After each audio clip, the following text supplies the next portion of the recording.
আপনার বউ আর আপনার নেই, সরেন সরেন সরেন সরেন। কি করে কে পরিমাণে তুই আমাক ফাঁকি দিয়ে অন্য জায়গায় নিয়ে কি করেছিস?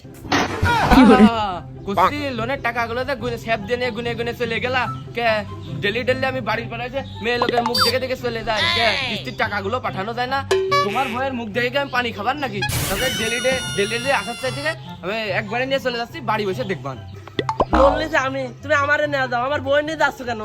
বাহ, স্ট্যাম্পের ছবিটা কার ছিল? ওই স্ট্যাম্প সাইজের ছবি, পাসপোর্ট সাইজের ছবি, এই কার ছিল? এই ভাবির মুখ দেখি আমি তোমাকে দিছিলাম লোনটা। এই টাকা আমি দিয়ে দেবানে, বউটা আমার থুয়ে যান, মান ইজ্জতের বিষয় আপনি বুঝেন না। তোমার মান ইজ্জত ধুয়ে তো আমি পানি খাবো না ভাই। টাকা দিয়ে যাবা কিস্তির, অফিসে বউটা থাকলো, টাকা নিয়ে এসে অফিস থেকে বউটা সারাই নিয়ে যাবা। সরো সরো সরো, ভাবি একটু শক্ত করে ধরো। কি কইলো শখ থেকে ধরো নাকি? তা হয় যাক হোক, এই মুহূর্তে আবার কি